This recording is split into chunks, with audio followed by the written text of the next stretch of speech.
Egypt was an early Ethiopian colony. It is a known fact that ancient people of today's Ethiopia and Eritrea ruled Egypt in the past. The scriptures mention Egypt and Ethiopia many times. In Psalm 68 verse 31 it reads in the Meshaf Kadus, ከግብፅ መልእክተኞች ይምጡ ኢትዮጵያ እጆቿን ወደ እግዚአብሔር ትዘረጋለች. Come, messengers, or አማላጆች, from Egypt, Ethiopia shall soon stretch out her hands to God. A messenger is being requested to come with intercession or mediation. Come, messengers from Egypt. The sentence does not end there. It continues to say, Ethiopia will stretch forth her hands to Yahweh. Why will intercessors come out of Egypt? And why does the sentence then continue to say, Ethiopia will stretch her hands unto Yahweh? What does this mean? In the book of Isaiah chapter 18, verse 1 to 2, it reads in the Meshaf Kadus, በኢትዮጵያ ወንዞች ማዶ ላለች ክንፍ ያላቸው መርከቦች ላሉባት መልእክተኞችን በባህር ላይ የደንገል መርከቦችንም በውሃ ላይ ለምትልክ ምድር ወዮላት። እናንተ ፈጣኖች መልእክተኞች ሆይ ወደ ረጅምና ወደ ለስላሳ ሕዝብ ከመጀመሪያው አስደንጋጭ ወደ ሆነ ወገን ወደሚሰፍርና ወደሚረግጥ ወንዞች ምድራቸውን ወደሚከፍሉት ሕዝብ ሂዱ። Woe to the land with winged ships, which is beyond the rivers of Ethiopia, that sendeth ambassadors by the sea, even in vessels of bulrushes upon the waters, saying, Go ye swift messengers to a tall and nice people, a people that were shocking from their beginning, unto where they are encamping, where they are treading the land, and unto where the rivers are dividing their land. And therefore, according to the prophet Isaiah, the land beyond the rivers of Ethiopia, meaning inner Ethiopia, was sending out messengers as ambassadors or mediators by sea, and they had winged ships. This is in the original text of Isaiah chapter 18. Why was it so poorly translated? Only Yahweh knows. This leads me to conclude that the messengers or princes from Egypt are Ethiopian ambassadors. Come, messengers from Egypt. Ethiopia shall soon stretch out her hands unto God. Now we need to understand something about East Africa's geography as it pertains to the River Nile. We need to understand inundation. What is inundation? Inundation means flooding and refers to the annual inundation of the River Nile. Therefore, every year the River Nile would flood or inundate. Why is this important? Herodotus, the Greek historian, said in his writings that the land of the ancient Egyptians was given to them by the River Nile.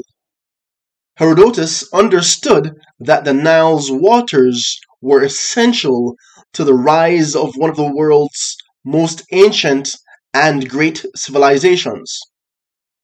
The Nile flows northward for 4,160 miles from East Central Africa to the Mediterranean.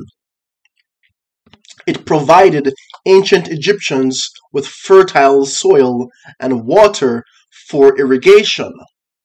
Its vital waters enabled cities to spring forth from the midst of a desert. In fact, it still provides Egypt with fertile soil and water for irrigation. Thebes is one city that actually sprung from the River Nile. Thebes was located along the banks of the River Nile in the middle of Upper Egypt, about 497 miles south of the Delta and 419 miles south of Cairo. It was built largely on the alluvial plains of the Nile Valley, which follows a great bend of the Nile. An alluvial plain is a largely flat landform created by the deposits of sediment over a long period of time by one or more rivers coming from highland regions from which alluvial soil forms. Thebes was known to the ancient Egyptians as Waset. Thebes was the capital of Egypt for long periods during the Middle Kingdom and New Kingdom eras. It was close to Nubia and the Eastern Desert with its valuable mineral resources and trade routes. The annual surge of water and nutrients turned the Nile Valley into productive farmland and made it possible for Egyptian civilization to develop in the midst of a desert. Now, Herodotus was a Greek historian who lived around 440 BC. The soil was so rich from these deposits, Herodotus says, and I quote, "If the country below Memphis, for it is this which rises, should increase in height in the same degree as formerly, will not the Egyptians who dwell in it go hungry, there being no rain in their country, and the river being unable to inundate their fields? Now, indeed, there are no men, neither in the rest of Egypt, nor in the whole world, who gain from the soil with so little labor. They have not the toil of breaking up the land with a plough, nor of hoeing, nor of any other work which other men do to get them a crop. The river rises of itself, waters the fields, and then sinks back again. Thereupon each man sows his field and sends swine into it to tread down the seed, and waits for the harvest. Then he makes the swine to thresh his grain, and so garners it." Herodotus also explains in detail who inhabits the land starting at Elephantine Island and beyond. He states, and I quote, "Above Elephantine, the country now begins to be inhabited by Ethiopians, and half the people of the island are Ethiopians and half Egyptians. Near to the island is a great lake, on the shores of which dwell nomad Ethiopians. Having crossed this, you will come to the stream of the Nile, which issues into this lake. Then you will disembark and journey along the river bank for 40 days, for there are sharp, projecting rocks in the Nile and many reefs through which no boat can pass. Having traversed this part in 40 days, as I have said, you will take boat again and so travel for 12 days till you come to a great city called Meroe, which is said to be the capital of all Ethiopia. The people of the place worship no other gods but Amun and Osar. These they greatly honor, and they have a place of divination sacred to Amun. They send out armies whenever and whithersoever this god by oracle commands them." Herodotus also relates that during the reign of Pharaoh Psamtik I in 650 BC, many Egyptian soldiers deserted their country and settled amongst the Ethiopians. Therefore, from 650 BC to 440 BC, we have now established that Meroe was an Ethiopian capital, and therefore Upper Egypt was Ethiopian, according to Herodotus' account, of course. Another Greek historian by the name Diodorus of Sicily reported that, according to the Ethiopians, Egypt was an early colony. The Ethiopians also cited evidence that they were more ancient than the Egyptians, as he wrote, and I quote, "The Ethiopians say that the Egyptians are one of their colonies, which was brought into Egypt by Osiris, or Asar." Diodorus also discussed the similar cultural practices between the Ethiopians and Egyptians, such as the writing systems, as he states, and I quote, we must now speak about the Ethiopian writing, which is called hieroglyphic among the Egyptians, in order that we may omit nothing in our discussion of their antiquities. So we have Herodotus and Diodorus, who are both Greek historians that lived more than 300 years apart, both sharing evidence that Egypt was an Ethiopian colony and land. Now, the Achaemenid Empire, or Persians, invaded and ended the native rule of Egypt in 525 BC. The Persian Empire continued in Egypt between 525 and 330 BC. However, there were periods of restoration of Egyptian independence during that time.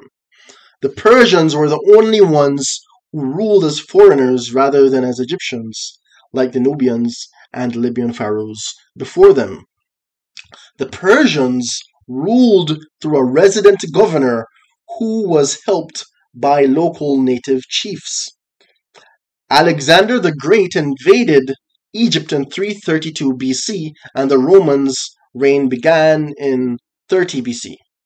The Muslim conquest of Egypt took place between 639 and 646 AD and was overseen by the Rashidun Caliphate.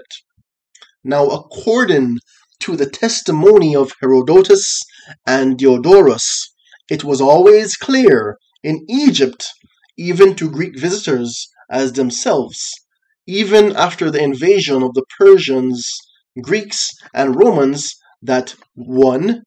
Egypt was an early colony of Ethiopia. 2. Elephantine was the border of Ethiopia, where the population was half Ethiopian and half Egyptian on the island of Elephantine. 3. Meroe was a capital city of Ethiopia. 4. Herodotus wondered if the Nile would be able to continue flooding Lower Egypt's country below Memphis, since the land level was rising due to the deposits of the rich, dark earth that flowed down the river Nile. This could have led to a famine in Memphis, since they had no rain, and that was how that particular area in Egypt watered their crops. Diodorus stated, number 5, Diodorus stated, the Ethiopians say that the Egyptians are one of their colonies, which was brought into Egypt by Asar, or Osiris. In conclusion, according to the accounts of Greek historians living as early as 440 BC or 440 BC, we have established that the borders of Ethiopia were not simply confined to the known modern-day borders. However, Ethiopia's borders reached unto Lower Egypt, who thrived from the rich, dark sediment deposits that watered the land with annual inundations. According to Diodorus of Sicily, Ethiopians told him that Egypt is one of their colonies, and the scriptures are also filled with evidence supporting this fact. The prophet Isaiah in his prophetic writings said Ethiopia had winged ships, and Ethiopia was known to send ambassadors by ships, by these winged ships, and even by boats made of papyrus. These papyrus boats can be seen in Ethiopia till this very day, which fishermen use daily. Now we've reached the end of this video. Don't forget to subscribe, share, and like this video until the next one. Thank you.